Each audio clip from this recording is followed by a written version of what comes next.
I now give the floor to the distinguished representative of China to introduce an address by the head of state.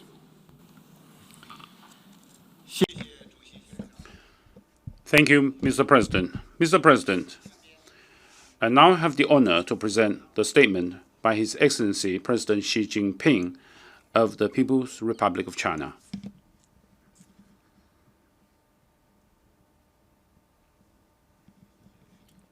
Mr. President, the year 2021 is a truly remarkable one for the Chinese people. This year marks the centenary of the Communist Party of China. It is also the 50th anniversary of the restoration of the lawful seat of the People's Republic of China in the United Nations, a historic event which will be solemnly commemorated by China. We will continue our active efforts to take China's cooperation with the United Nations to a new level and make new and greater contributions to advancing the noble cause of the UN. Mr. President, a year ago, global leaders attended the high-level meetings marking the 75th anniversary of the UN and issued a declaration pledging to fight COVID-19 in solidarity, tackle challenges together, uphold multilateralism, strengthen the role of the UN, and work for the common future of present and coming generations. 1 year on, our world is facing the combined impacts of changes unseen in a century and the COVID-19 pandemic.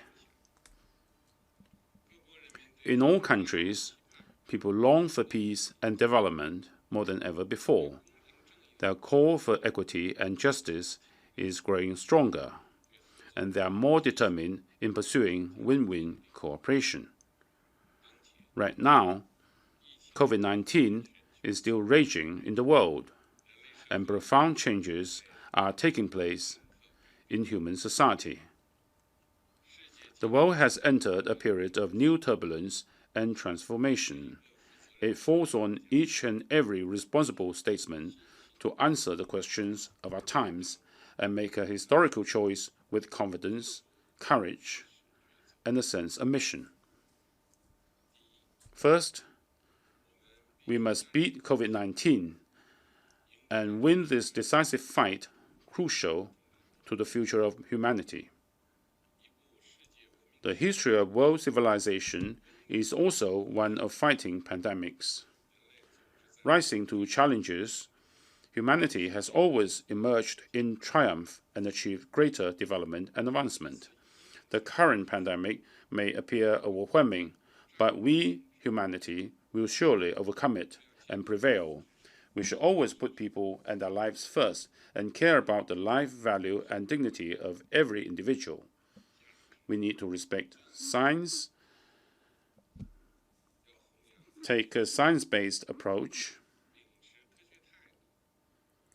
and follow the laws of science. We need to both follow routine, targeted COVID-19 protocols and take emergency response measures, and both carry out epidemic control and promote economic and social development. We need to enhance coordinated global COVID-19 response and minimize the risk of cross-border virus transmission. Vaccination is our powerful weapon against COVID-19. I have stressed on many occasions the need to make vaccine a global public good and ensure vaccine accessibility and affordability in developing countries.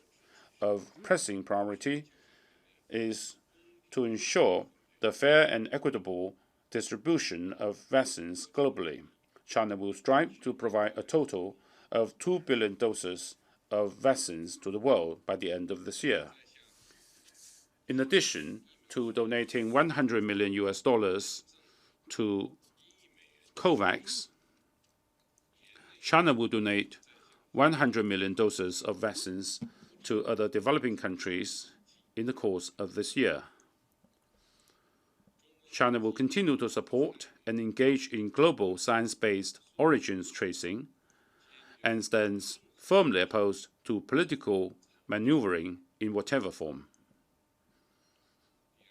Second, we must revitalize the economy and pursue more robust, greener, and more balanced global development. Development holds the key to people's well-being.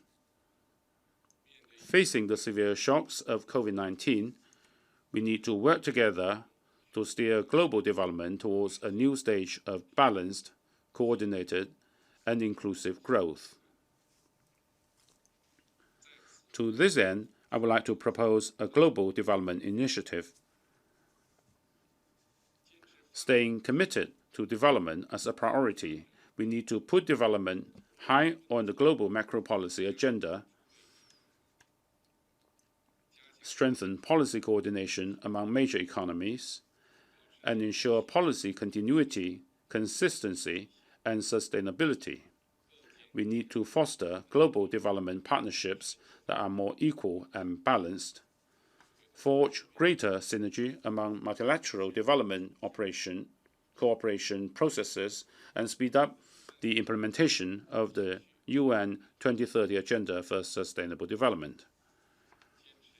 Staying committed to a people-centered approach, we should safeguard and improve people's livelihoods and protect and promote human rights through development, and make sure that development is for the people and by the people, and that its fruits are shared among the people. We should continue our work so that the people will have a greater sense of happiness, benefit, and security, and achieve well-rounded development. Staying committed to benefits for all, we should care about the special needs of developing countries. We may employ such means as debt suspension and development aid to help developing countries, particularly vulnerable ones facing exceptional difficulties, with the emphasis on addressing unbalanced and inadequate development among and within countries. Staying committed to innovation-driven development, we need to seize the historical opportunities created by the latest round of technological revolution and industrial transformation, redouble efforts to harness technological achievements to boost productivity and foster an open, fair, equitable, and non-discriminatory environment for the development of science and technology. We should foster new growth drivers in the post-COVID era and jointly achieve leapfrog development. Staying committed to harmony between man and nature. We need to improve global environmental governance, actively respond to climate change, and create a community of life for man and nature. We need to accelerate transition to a green and low-carbon economy and achieve green recovery and development. China will strive to peak carbon dioxide emissions before 2030 and achieve carbon neutrality before 2060.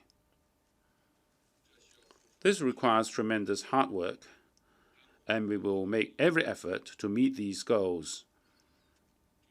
China will step up support for other developing countries in developing green and low-carbon energy, and will not build new coal-fired power projects abroad.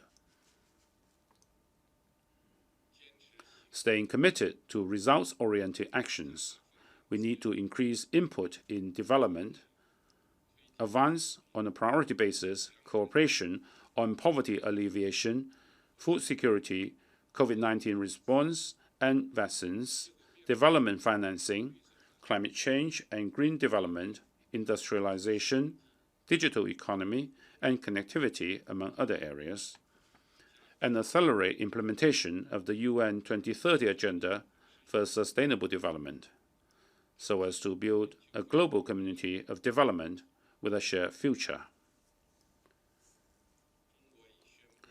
China has pledged an additional $3 billion of international assistance in the next 3 years to support developing countries in responding to COVID-19 and promoting economic and social recovery. Third, we must strengthen solidarity and promote mutual respect and win-win cooperation in conducting international relations. A world of peace and development should embrace civilizations of various forms and must accommodate diverse paths to modernization. Democracy is not a special right reserved to any individual country, but a right for the people of all countries to enjoy.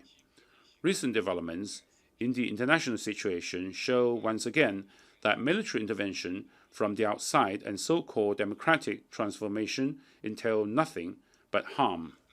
We need to advocate peace, development, equity, justice,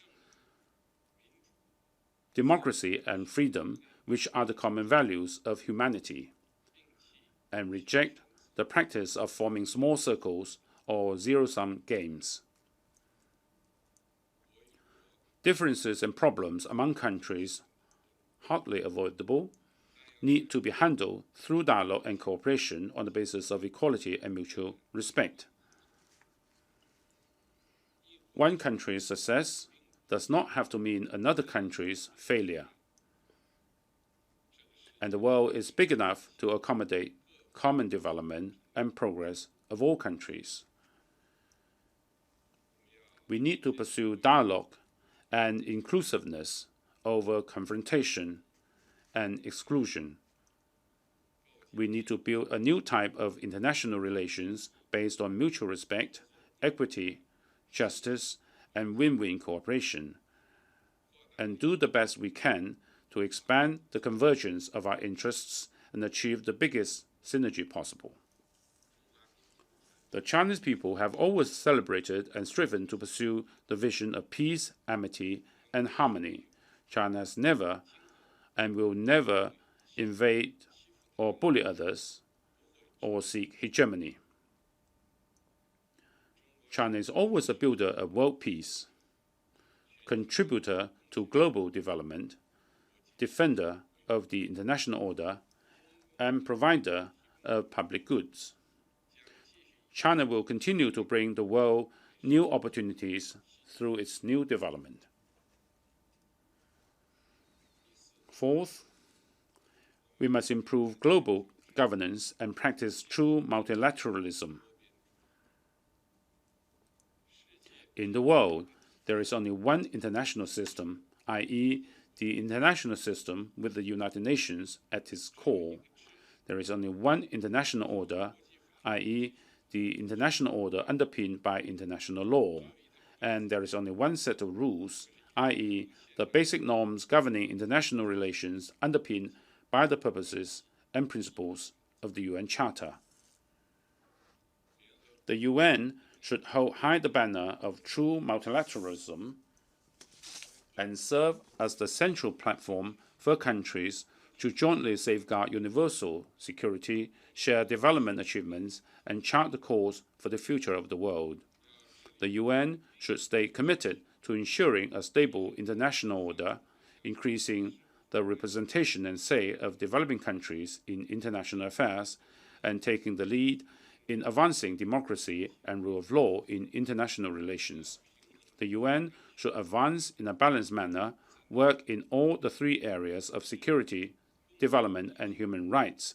It should set common agenda, highlight pressing issues, and focus on real actions, and see to it that commitments made by all parties to multilateralism are truly delivered.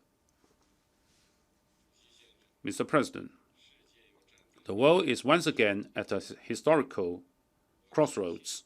I'm convinced that the trend of peace, development, and advancement for humanity is irresistible. Let us bolster confidence, jointly address global threats and challenges, and work together to build a community with a shared future for mankind and a better world for all.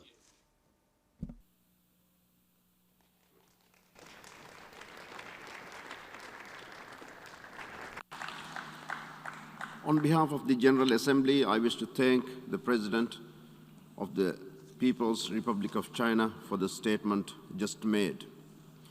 We have heard the last speaker in the general debate for this meeting. The fourth plenary meeting to continue with the general debate will be held immediately following the adjournment of this meeting. The meeting is adjourned.